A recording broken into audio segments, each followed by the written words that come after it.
Contact करना होगा। जिसपे ये लड़का खड़ा होता है और बोलता है क्या मैं भी आप लोगों की तरह स्ट्रॉन्ग बन सकता हूँ और एक दिन मैजिक नाइट बन सकता हूँ। जिसपे आस्था इसके पास आकर बोलता है हाँ जरूर, अगर तुम अपने सपने के लिए बहुत मेहनत करो और उसको पूरे दिल से चाहो तो तुम कुछ भी बन सकते हो। एंड ये बच्चा ये चीज सुनते ही आस्था का फैन हो जाता है। लेकिन तभी आस्था की चिड़िया वो मैजिक स्टोन लाकर आस्था के सर पर खोदने लगती है, मानो वो उससे कह रही हो कि अब जल्दी घर चलो। नोएल को आस्था की बर्ड बहुत क्यूट लगती है और वो उससे कहती है आओ मेरे सर पे भी आकर बैठो ना, लेकिन वो हमेशा ही आस्था के ऊपर ही रहती है। एंड उसके मुंह में वही मैजिक स्टोन है जो ये तीनों लेने आए थे। इसके बाद हम इन तीनों के बॉस को देखते हैं जो कि हमारी सीरीज का एक विलेन है। यकीन नहीं होता आइस मारा गया और वो मैजिक स्टोन ब्लैक बुल्स के पास है। सर अगर आप मुझे ऑर्डर दे तो मैं अभी के अभी पूरे ब्लैक बुल्स को तबाह करके वो मैजिक स्टोन ला सकता हूँ। नहीं, तुम ब्लैक बुल्स की यामी को हल्के में नहीं ले सकते। चिंता मत करो, सही टाइम आने पर मैं खुद जाकर वो मैजिक स्टोन ले आऊंगा एंड फिर हम हमारे मास्टर को दोबारा से जिंदा करेंगे। एंड सबसे ज्यादा शॉकिंग बात ये है कि इस आदमी ने गोल्डन डॉन का कपड़ा पहना होता है। मतलब ये आदमी गोल्डन डॉन का एक मेंबर है जिस स्क्वाड में अभी यूनो है। ये तीनों वापस अपने बेस पर आ जाते हैं और यामी जोर जोर से हंस रहा होता है। चलो अच्छी बात है, तुम सब में से कोई मरा नहीं। कैप्टन मेरे हिसाब से आपको हंसना नहीं चाहिए। नहीं आस्था, कैप्टन बिल्कुल सही कह रहे हैं। जिराया सर को लोगों का हंसता देख बहुत अच्छा लगता था। चलो हम लोग साथ में मिलके जिराया सर के लिए जोर जोर से हंसते हैं। एंड ये तीनों के तीनों जोर जोर से हंसने लगते हैं। बट यामी को मैग्मा के चश्मे के पीछे उसके आंसू दिख जाते हैं एंड यामी भी अंदर से काफी दुखी होता है। तभी वहाँ पर वेनेसा और फिनरल आ जाते हैं। अरे आस्था, तुम्हारे ऊपर ही इतनी क्यूट सी चिड़िया क्यों बैठी है? ये पता नहीं क्यों मेरे पीछे पड़ी है। एंड तभी ये चिड़िया दोबारा से आस्था के सिर पर खोदने लगती है। बस बहुत हो गया, अब मैं तुमको पका कर तुम्हें फ्राई करके खाऊंगा। सोचना भी मत इस बर्ड को छूने की आस्था। एंड आस्था और नोएल दोनों में लड़ाई हो जाती है और वो लोग आसपास का सामान तोड़ने लगते हैं। मैंने कितनी बार कहा है घर में तोड़ फोड़ नहीं।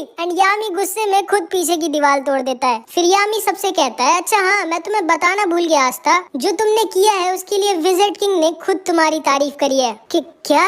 विज़र्ड किंग ने? हाँ, और उन्होंने कहा है कि वो जल्द ही तुमसे मिलेंगे। जिसको सुनकर आस्था एकदम शॉक्ड रह जाता है कि विज़र्ड किंग उससे मिलना चाहते हैं। एंड आज आस्था के लिए एक बहुत ही स्पेशल डे होता है क्योंकि आज आस्था को उसकी पहली सैलरी मिलती है।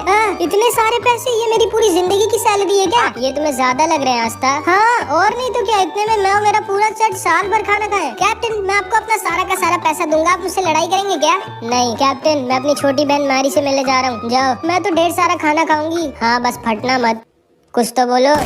इतना तो मैं दान दे दिया करती थी, जो मिला उस पे खुश रहो, समझी? ज्यादा उड़ो मत। मेरे प्यारे आस्था, तुम अपनी पहली सैलरी से क्या करने वाले हो? डेट पे चलोगे क्या मेरे साथ? नहीं, मैं अपने सारे पैसे वापस चर्च भेज दूंगा और थोड़ा दूर हट के बात कर सकती हैं आप मुझसे। ओए आस्था, बहुत अच्छे, तुम्हें अपना सारा का सारा पैसा घर भेज देना चाहिए। बहुत अच्छा कर रहे हो। हमें अपनी फैमिली के बारे में कभी नहीं भूलना चाहिए और उनका भी ख्याल रखना चाहिए। आप भी अपना सारा पैसा वापस भेजते हैं क्या मैग्मा सेंपाई? नहीं, मैं तो जुआ लड़ने जा रहा हूँ। कैसा आदमी है ये? आस्था देखो, वापस घर पैसे भेजना अच्छी बात होती है, लेकिन सारे पैसे भेजने की क्या जरूरत है? थोड़ा बहुत अपने लिए भी रख लो। लेकिन मैं करूंगा क्या इन पैसों का? मेरे साथ शॉपिंग चलो और क्या। उसके बाद आस्था, नोएल और वेनेसा कीका टाउन जा रहे होते हैं शॉपिंग करने। आस्था मुझे पकड़ना मत, ठीक है? मैंने कहा था मुझे पकड़ना मत गधे।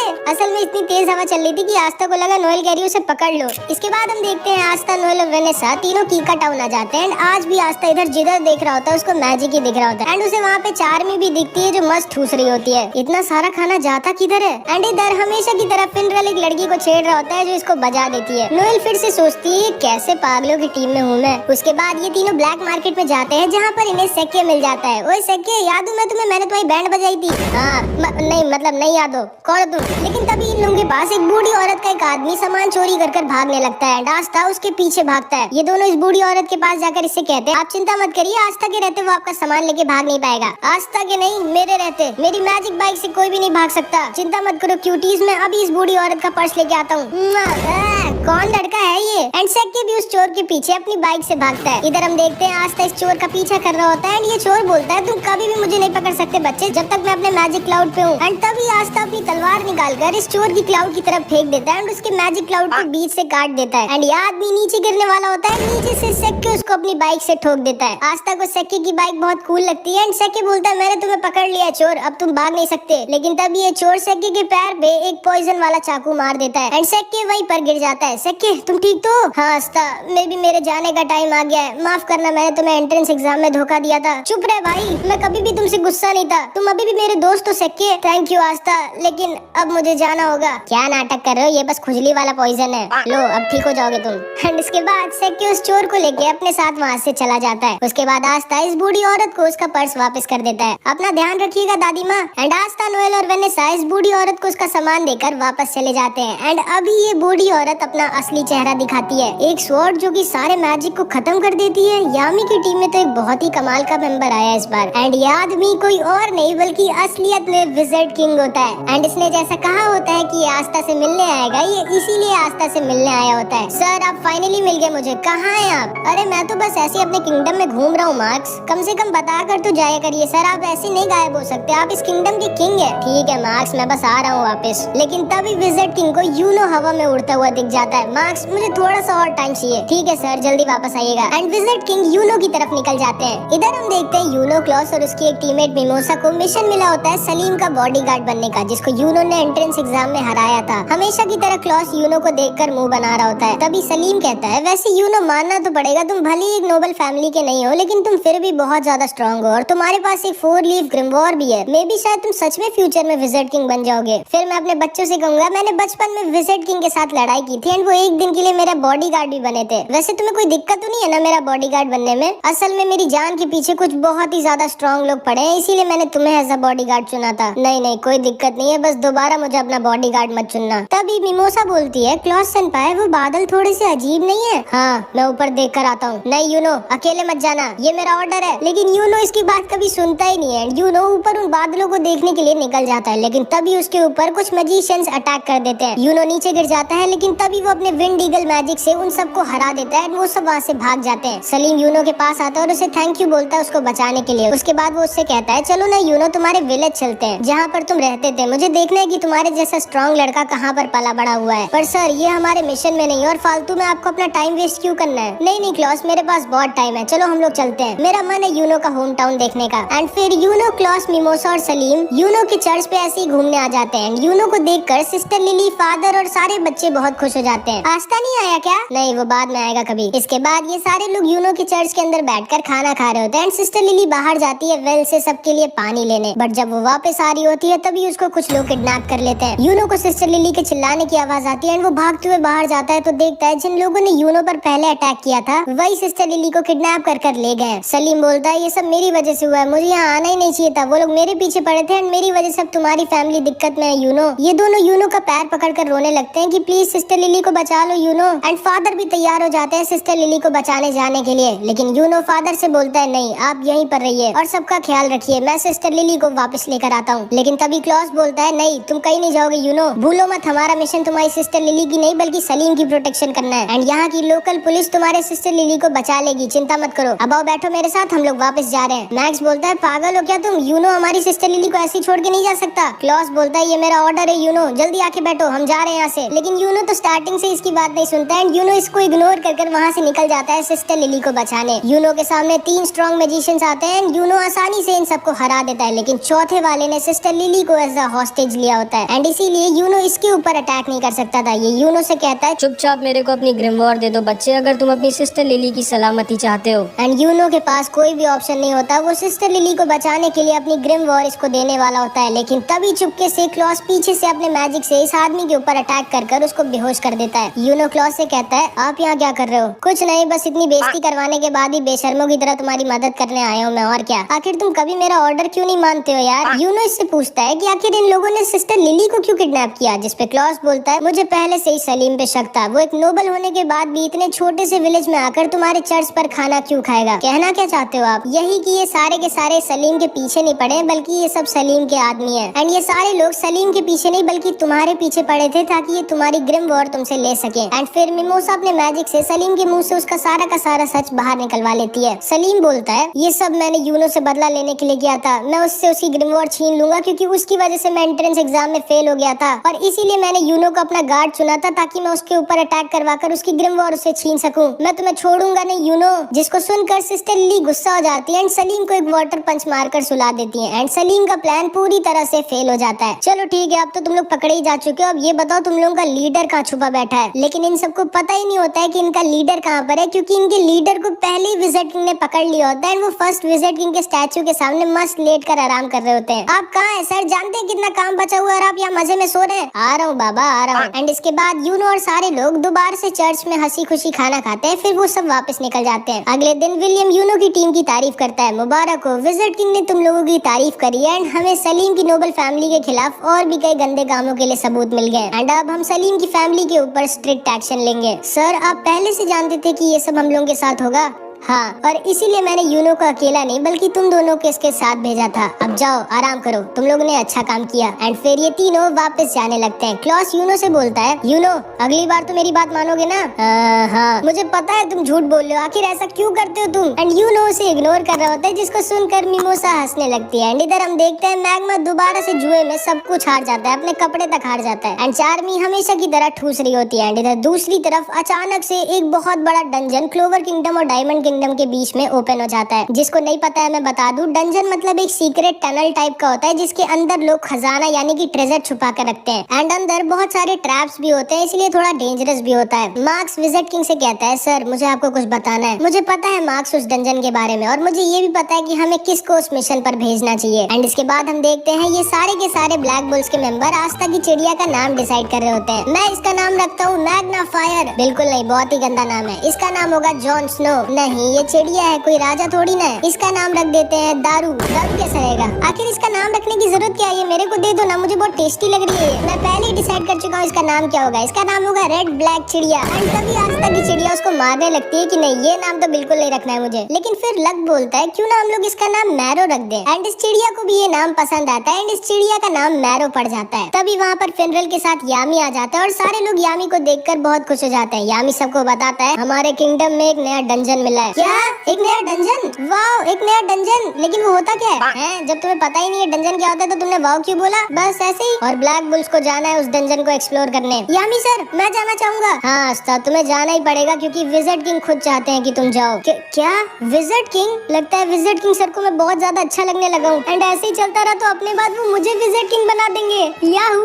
नोएल, तुम भी आस्था के साथ जाओ, ये एक अच्छा एक्सपीरियंस होगा तुम्हारे लिए। और हाँ, तुम दोनों के साथ जाएगा लक, इन दोनों का ख्याल रखना। ठीक है सर, लेकिन वहाँ पर हम पर कोई अटैक तो करेगा ना हमें जान से मारने के लिए? नोएल मन में सोचती है, नहीं, इस पागल के साथ नहीं जाना चाहती मैं जिसको लड़ाई से ज्यादा कुछ नहीं पसंद है। लेकिन आखिरी में ये तीनों फिनरल के साथ उस डंजन के पास आ जाते हैं जिसे इन लोगों को एक्सप्लोर करना है और उस ट्रेजर को ढूंढना है जो इसके अंदर छुपा हुआ है। आस्था, नोएल और लक उस डंजन के अंदर घुस जाते हैं। नोएल को बहुत ज्यादा डर लग रहा होता है। नोएल ध्यान से चलना, गिरना मत। चुप रहो गधे, मुझे मत सिखाओ, भूलो मत मेरा नाम है नोएल सिल्वा, सिल्वर फैमिली की, मैं नहीं गिरूंगी। एंड तभी नोएल फिसल के गिर जाती है एंड उनके लैंप को तोड़ देती है। लेकिन इस लक को अंधेरे में भी दिखता है एंड उसके साथ ये लोग डंजन के अंदर आ जाते हैं जहाँ पे लक अपने आप ही सारे के सारे ट्रैप्स फोड़ रहा होता है मजे के लिए एंड आस्था सबको खत्म कर रहा होता है। एंड लक अपने मैजिक से पूरे के पूरे डंजन को स्कैन मारता है एंड तभी उसे पता चलता है कि उन लोगों को कोई चुपचाप देख रहा है, वो लोग यहाँ पर अकेले नहीं है। एंड लक आस्था नोएल से कहता है, तुम लोग अपना ध्यान रखना, ठीक है, मैं बस 1 मिनट में आया। एंड वो अपने मैजिक से उस आदमी के पीछे निकल जाता है जो उन लोगों को चुपचाप देख रहा था। ये कहाँ चला गया हम दोनों को यहाँ पे अकेला छोड़ के? मुझे पहले से ही पता था यामी सर गलत कर रहे हैं इसको हमारे साथ भेज के। लेकिन तभी नोएल रियलाइज करती है कि वो और आस्था तो अकेले है एंड नोएल को तो आस्था थोड़ा पसंद है तो वो थोड़ा शर्मा कर वहाँ से भागने लगती है। लेकिन तभी वो एक बहुत ही बड़े ट्रैप पे पैर रख देती है एंड उसके सामने एक कार्निवोरस प्लांट निकल आता है जो नोएल को पकड़ लेता है। आस्था नोएल को बचाने की कोशिश करता है लेकिन आस्था को भी वो पकड़ लेता है एंड इन दोनों को ये पेड़ खाने वाला होता है। लक इधर इस आदमी का पीछा कर रहा होता है और नोएल आस्था की जान खतरे में होती है। आस्था सोचता है कि वो क्या करे, उसे जल्दी कुछ करना होगा वरना ये दोनों मारे जाएंगे। लेकिन तभी पीछे से कुछ अटैक्स आते हैं जो आस्था और नोएल को बचा लेते हैं और उस प्लांट को भी खत्म कर देते हैं। नोएल सोचती है कि आखिर इतना स्ट्रॉन्ग अटैक किसका है। फिर इधर हम यामी को देखते हैं जो कहता है, अच्छा हाँ याद आया, मैं तो आस्था को बताना ही भूल गया कि उसके साथ कुछ गोल्डन डॉन के मेंबर्स भी रहेंगे। एंड अब तो तुम लोग समझ गए होगे कि आस्था को कौन आया होगा बचाने। जी हाँ, कोई और नहीं, उसका भाई यूनो। हमारा हिसाब बराबर हुआ आस्था, तो तुम हो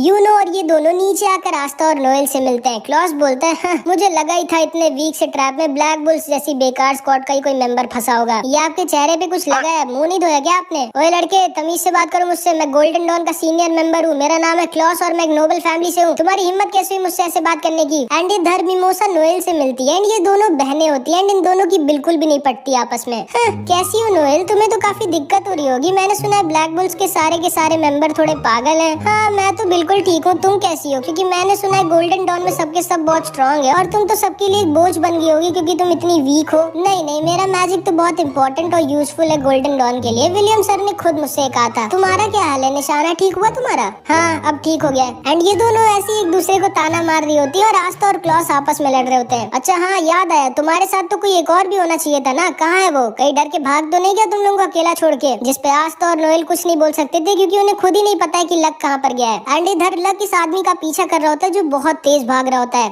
यही एक्सपेक्ट किया जा सकता है ब्लैक बुल्स जैसी बेकार स्क्वाड से जिनका कैप्टन खुद किसी काम का ना हो, बस पूरा दिन सिगरेट पीने और जुआ लड़ने के अलावा कुछ करता ना हो। उसकी टीम से क्या ही एक्सपेक्ट किया जा सकता है। वह चश्मे ज्यादा बोल मत, देखना ब्लैक बुल्स तुम्हारी स्क्वाड से पहले इस डंजन के ट्रेजर को ढूंढेगी।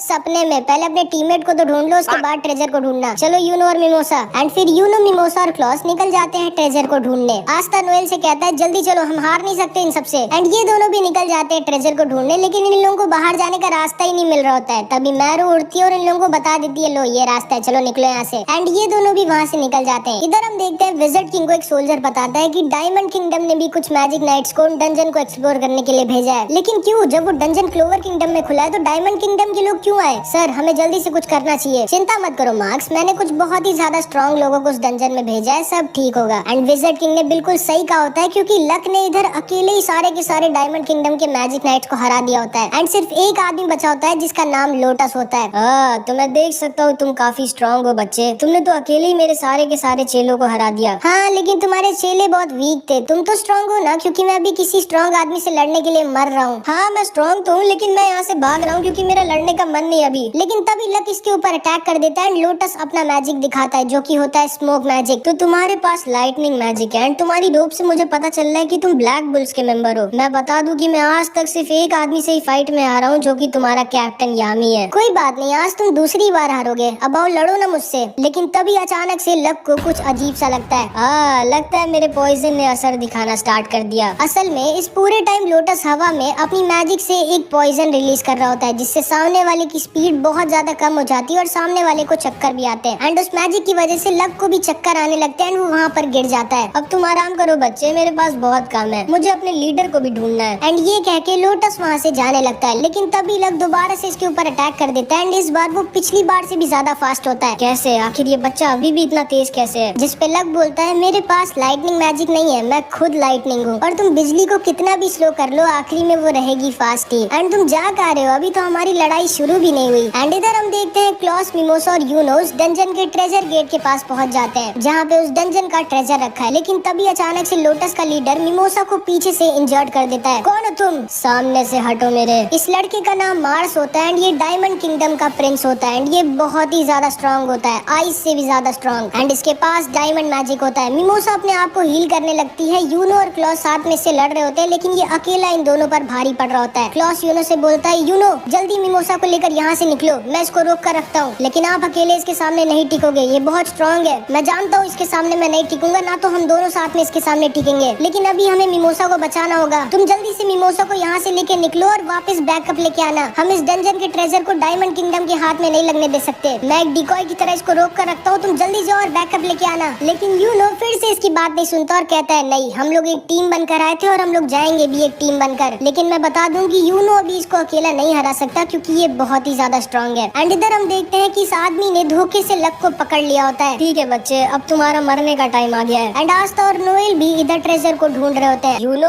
कभी तो मेरी बात माना करो यार, मैं तुम्हारा सीनियर हूँ, जाओ यहाँ से मिमोसा को लेके और बैकअप लेके आओ, हम इस ट्रेजर को डायमंड किंगडम के हाथों नहीं लगने दे सकते। नहीं, मैं पहले ही बोल चुका हूँ कि मैं आपको यहाँ पे अकेला छोड़ के नहीं जाऊंगा, हम लोग साथ में मिलकर इससे लड़ेंगे एंड इसको हराएंगे। एंड तभी मार्स इन दोनों पर दोबारा से अटैक कर देता है। इधर हम देखते हैं लोटस ने लक को बुरी तरह से पकड़ लिया होता है और लक को सांस लेने में भी दिक्कत हो रही होती है। तभी हम लक का बचपन देखते हैं। लक भी एक मिडिल क्लास फैमिली में पैदा हुआ था एंड सारे लोग उसको पागल बोलते थे क्योंकि वो हमेशा हंसता रहता था, जिसपे उसकी मम्मी एक दिन उसको बहुत ज्यादा मारती है। आखिर क्यों एक पागल मेरे घर पे पैदा हुआ? तुम हमेशा हंसते क्यों रहते हो? तुम्हारी दिक्कत क्या है? आखिर मेरी ही किस्मत इतनी खराब क्यों थी? एंड इन सब को सुनकर लक अंदर से बहुत ज्यादा दुखी हो जाता है लेकिन वो फिर भी स्माइल कर रहा होता है। एंड फिर एक दिन लक एक नोबल फैमिली के बच्चे को फाइट में हरा देता है। किसी को भी यकीन नहीं होता कि लक जो कि एक कॉमन फैमिली का है उसने एक नोबल फैमिली के बच्चे को कैसे हरा दिया, क्योंकि लक ऐसा पहला कॉमनर था जिसने किसी नोबल फैमिली के बच्चे को हराया था। एंड जिंदगी में पहली बार उसकी मम्मी उसकी तारीफ करती है और उसे प्यार करती है। लक, तुम कोई नॉर्मल बच्चे नहीं हो, तुम स्पेशल हो और शायद तुम ही मेरी किस्मत को दोबारा से बदलोगे। याद रखना लक, इस दुनिया में हमारा कोई भी नहीं है। वादा करो कि तुम ऐसे ही लड़ते रहोगे और कभी नहीं हारोगे। वादा करो कि तुम तब तक नहीं हारोगे जब तक तुम मर नहीं जाते। वादा करो लक। एंड लक अपनी मम्मी से वादा कर देता है कि अब वो कभी भी नहीं हारेगा और बहुत लड़ाई कर कर बहुत स्ट्रांग बनेगा। एंड फिर एक दिन लक की मम्मी भी खत्म हो जाती है। एंड सारे आसपास के लोग कह रहे होते हैं चलो अच्छा है ये पागल औरत खत्म हो गई, उसके बच्चे को तो देखो वो भी उसकी तरह पागल ही है। उसकी मम्मी खत्म हो गई लेकिन अभी भी वो हंस रहा है। सब लोग दूर रहना उससे, क्योंकि किसी को भी ये नहीं पता होता कि अंदर से लक कितना ज्यादा दुखी होता है। लेकिन कोई भी आगे बढ़कर लक की मदद करने नहीं आता। एंड लक उसी समय समझ जाता है कि उसकी मम्मी ने बिल्कुल सही कहा था, इस दुनिया में उसका कोई भी नहीं है, वो अकेला है। एंड लक उसी दिन डिसाइड करता है कि अब से सिर्फ वो वही करेगा जो उसकी मम्मी ने उससे कहा था,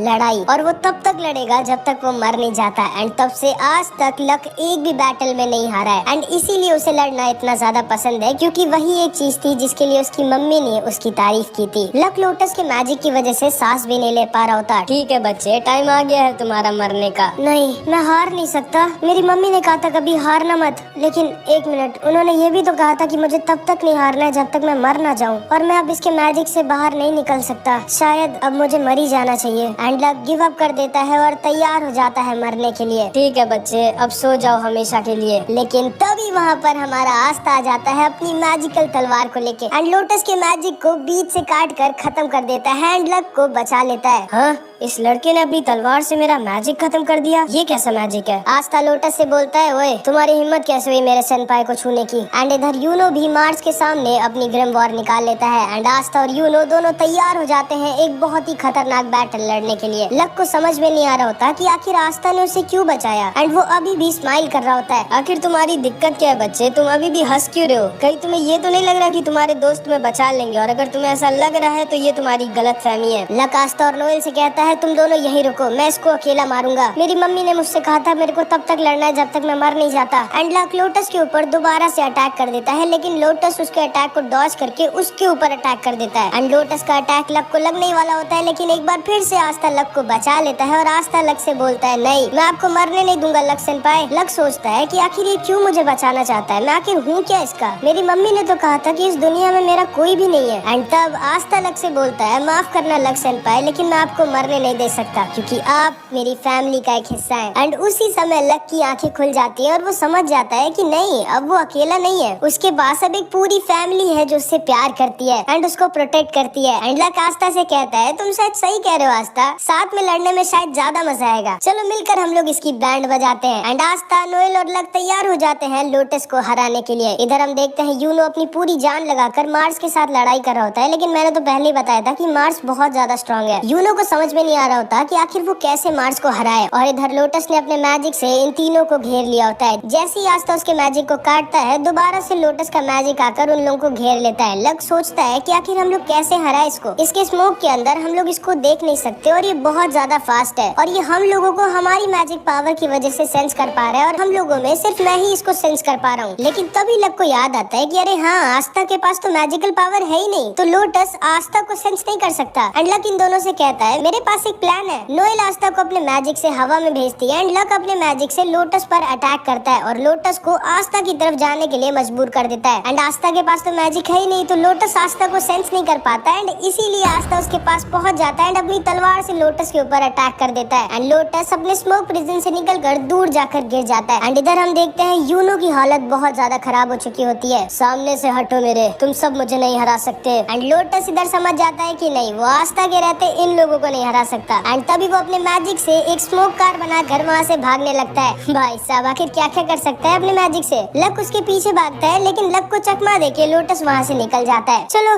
अच्छा है वो भाग गया, अब हमें क्या करना चाहिए? यार वो भाग गया, मेरे को उसको जान से मारना था, लेकिन चलो कोई नहीं, चलो हम लोग मिलके अब ट्रेजर ढूंढते हैं। लेकिन तभी लक मार्स के मैजिक पावर को सेंस कर लेता है। एक मिनट, यहाँ पे अभी आसपास कोई और भी है जिसके पास बहुत ज्यादा स्ट्रॉन्ग मैजिकल पावर है, चलो हम लोग साथ में चलते हैं उसके साथ लड़ने और उसको हराने। एंड इधर हम देखते हैं मिमोसा बहुत ज्यादा हर्ट होती है और धीरे धीरे हील हो रही होती है और यूनो अपनी पूरी जान लगाकर मार्स के साथ लड़ाई कर रहा होता है, लेकिन मार्स बहुत ज्यादा स्ट्रांग होता है और उसकी और यूनो की फाइट में मार्स यूनो पर भारी पड़ रहा होता है। एंड देखकर लग भी नहीं रहा होता कि मार्स जरा सा भी थका हुआ है। क्लॉस समझ जाता है कि ये लड़का कोई नॉर्मल ह्यूमन नहीं है, ये वो है जिसके ऊपर डायमंड किंगडम ने एक एक्सपेरिमेंट कर इसको स्ट्रांग बनाया था, जिसमें इसके साथ और भी कई बच्चों पर एक्सपेरिमेंट किया गया था और उसके बाद उन सबको आपस में लड़ाया गया था एंड आखिरी में सिर्फ एक बच्चा जिंदा बचा था जो कि था मार्स। क्लॉस को अंदर से बहुत बुरा भी लग रहा होता है क्योंकि एक नोबल फैमिली का होने के बाद भी यूनो जो कि एक कॉमनर है वो उसको प्रोटेक्ट कर रहा है। एंड क्लॉस गुस्से से अपनी पूरी जान लगाकर मार्स के ऊपर अटैक कर देता है, लेकिन मार्स अपने डायमंड शैडो क्लोन से खुद को बचा लेता है एंड वो क्लॉस के ऊपर अपने डायमंड क्लोन से अटैक कर देता है और यूनो के ऊपर अपनी डायमंड स्वॉर्ड से। यूनो बहुत ज्यादा इंजर्ड होता है लेकिन किसी तरह वो अपने आप को बचा रहा होता है और बार बार मार्स के ऊपर अटैक कर रहा होता है, लेकिन मार्स को वो हिला भी नहीं पा रहा होता और मार्स को कुछ भी फर्क नहीं पड़ रहा होता यूनो के अटैक से। मार्स यूनो से बोलता है, तुम्हें समझ में नहीं आ रहा क्या, तुम मुझे नहीं हरा सकते, गिव अप कर दो।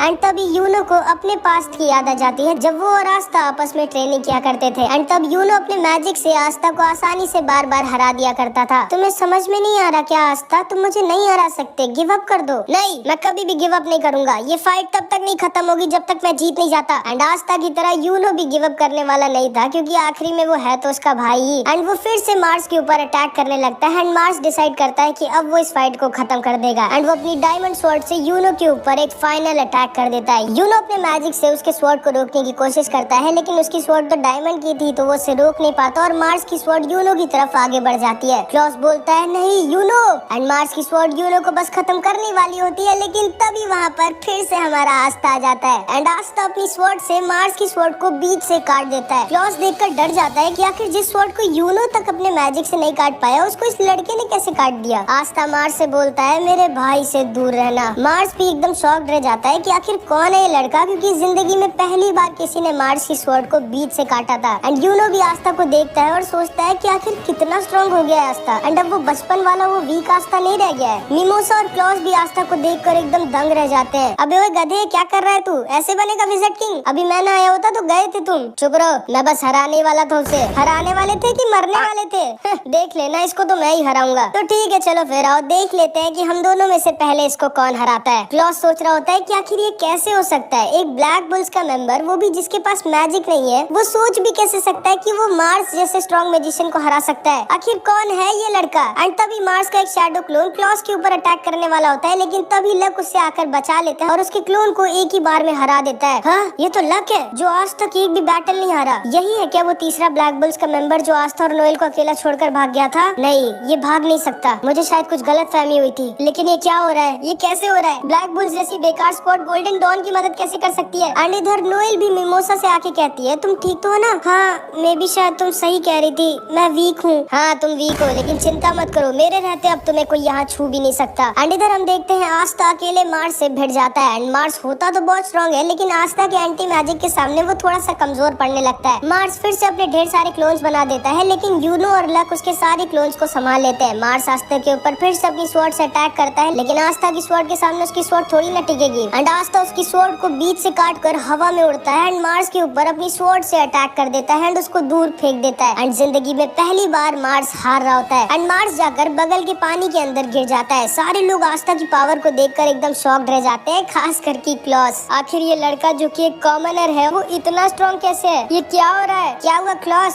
अब तुम्हें पता चला आस्था कोई ऐसा वैसा लड़का नहीं है। आस्था के पास जो स्वॉर्ड है वो एंटी मैजिक स्वॉर्ड है, जिससे वो सामने वाले के मैजिक को खत्म कर सकता है। क्या इतनी रेयर मैजिकल पावर एक कॉमनर के पास? लगता है इस बच्चे की किस्मत बहुत अच्छी होगी। तुम्हें आस्था के बारे में पता नहीं है क्लॉस, इसीलिए तुम्हें लग रहा है कि आस्था अपनी किस्मत की वजह से स्ट्रॉन्ग है। लेकिन तभी मार्स अचानक से आस्था के ऊपर अपना स्ट्रॉन्गेस्ट अटैक यूज कर देता है, जिससे वो आस्था को बहुत ज्यादा इंजर्ड कर देता है। आखिर हो कौन तुम? आस्था बहुत ज्यादा इंजर्ड हो जाता है और उसके पूरे कपड़े फट गए होते हैं। एंड आस्था मार्स से बोलता है, मेरा नाम है आस्था और मैं वो हूँ जो एक दिन बनेगा विज़र्ड किंग। एंड क्लॉस आस्था की बॉडी को देखकर एकदम डर जाता है। एक मिनट, ये बॉडी किस्मत से नहीं बन सकती, इस लड़के ने तो सच में बहुत ज्यादा मेहनत करी है। क्या ये सच में एक दिन विज़र्ड किंग बन जाएगा? एक कॉमनर, मेरे सामने से हट जाओ, तुम कुछ भी नहीं हो, तुम एक छोटे पत्थर हो मेरे सामने। एंड ये कह के मार्स आस्था के ऊपर अटैक कर देता है। आस्था बोलता है, हाँ माना कि मैं एक छोटा सा पत्थर हूँ, लेकिन मैं वो पत्थर हूँ जो एक डायमंड को भी तोड़ सकता है। एंड आस्था भी मार्स मार्स के ऊपर अटैक कर देता है। एंड मार्स होता तो बहुत ज्यादा स्ट्रॉन्ग है एंड उसमें बहुत ज्यादा मैजिकल पावर भी होती है, लेकिन वो आस्था के सामने टिक ही नहीं सकता, क्योंकि आस्था तो मैजिक को खत्म कर सकता है, चाहे मैजिक कितना ही स्ट्रॉन्ग क्यों ना हो। एंड आस्था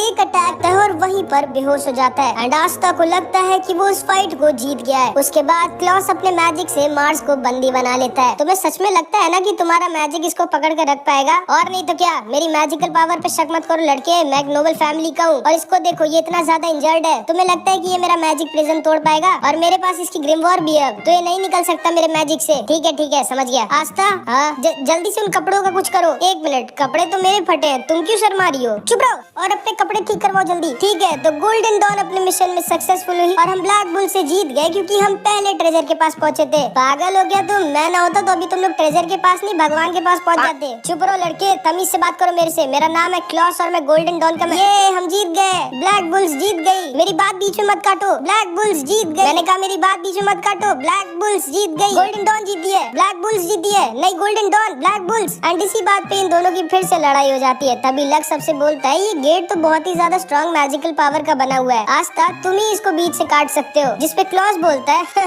जैसे ये लड़का अकेले इतने स्ट्रॉन्ग मैजिकल गेट को तोड़ पाएगा। एंड आस्था एक सेकंड में अपनी स्वॉर्ड से उस मैजिकल गेट को बीच से काट देता है एंड क्लॉस का एकदम मुंह बन जाता है। एंड फिर ये सारे लोग अंदर घुस जाते हैं और अंदर होता है बहुत सारा खजाना। एंड आस्था इतना सारा सोना देखकर पागल हो जाता है। ये सारे लोग भी ट्रेजर को देखने लगते हैं।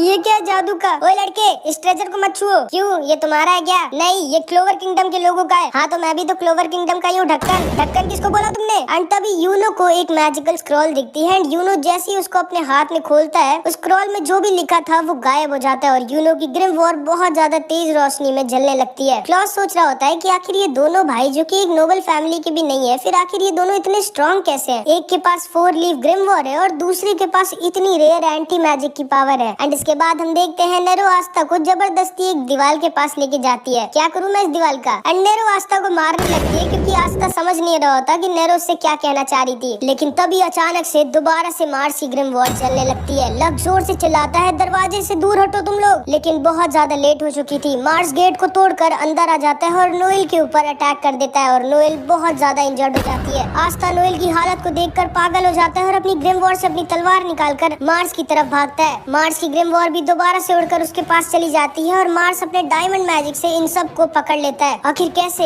ये तो इतना ज्यादा इंजर्ड था, फिर ये होश में कैसे आ गया? एंड तभी क्लॉस देखकर शॉक्ड रह जाता है, क्योंकि मार्स के पास फायर हीलिंग मैजिक होता है, जिससे वो मिमोसा की तरह अपने आप को हील कर सकता था। नहीं, ये नहीं हो सकता, ये तो इम्पॉसिबल है। एक आदमी के पास एक ही मैजिकल पावर हो सकती है, फिर इसके पास दो मैजिकल पावर कैसे है? एंड आस्था बहुत ज्यादा गुस्से में मार्स की तरफ अपनी तलवार लेकर भागता है। मैं समझ चुका हूँ कि तुम्हारी मैजिकल पावर क्या है, तुम किसी के भी मैजिक को अपनी तलवार से खत्म कर सकते हो, लेकिन क्या तुम अपनी इतनी बड़ी तलवार से इन सारे सुपर फास्ट मैजिक अटैक्स को रोक सकते हो? एंड मार्स आस्था के ऊपर डायमंड ब्लेड से अटैक कर देता है। क्योंकि आस्था की तलवार बहुत ज्यादा बड़ी होती है, तो उसे अपनी तलवार से मार्स के सारे अटैक्स को रोकने में दिक्कत होती है। एंड तभी मार्स आस्था के ऊपर एक बहुत ज्यादा स्ट्रॉन्ग अटैक कर देता है एंड आस्था उसी दीवार से जाकर टकरा जाता है जिसे नेरो उसे दिखा रही थी। एंड आस्था वहीं पर बेहोश हो जाता है। लक, यूनो और क्लॉस को मार्स अपने मैजिक से पकड़ लिया होता है, जिससे वो निकल नहीं पा रहे होते। एंड मिमोसा नोएल को हील कर रही होती है और नोएल की हालत बहुत ज्यादा खराब होती है एंड अगर उसको जल्दी हील नहीं किया गया तो नोएल खत्म हो जाएगी। एंड मार्स बोलता है नहीं,